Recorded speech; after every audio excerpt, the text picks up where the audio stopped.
咱国内头一个用文学家号名的公园——洪胜虎文学纪念公园，伫咧2007年的时阵落成启用。为了要方便将更加了解洪胜虎的作品，有民间人士主动捐钱，由文学家吴成坑园等人来规划，伫公园内面呢设立文学廊道，民众来到公园运动的时阵，就会当哪读这文章嘛。散去了，散去了，乌面镜啊！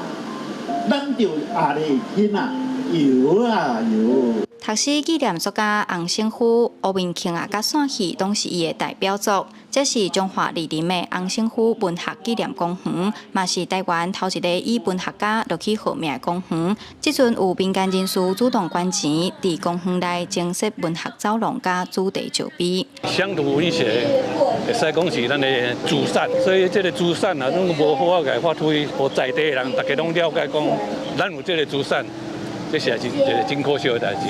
洪胜虎是台湾真出名的乡土作家，虽因为意外早就过往。2007年，文化局设立洪胜虎文学纪念公园，用代表农村的雕塑作品纪念洪胜虎。即阵阁增加文学走廊，有洪胜虎的小解甲文学作品，嘛有其他文学家纪念洪胜虎的创作。文学廊道就是讲一条路，这条路将伊的作品各种小说啦。 啊是讲诗，透过伊的作品，甲对伊了解，啊是讲有一个怀念吼，啊咱甲伊做一个解说。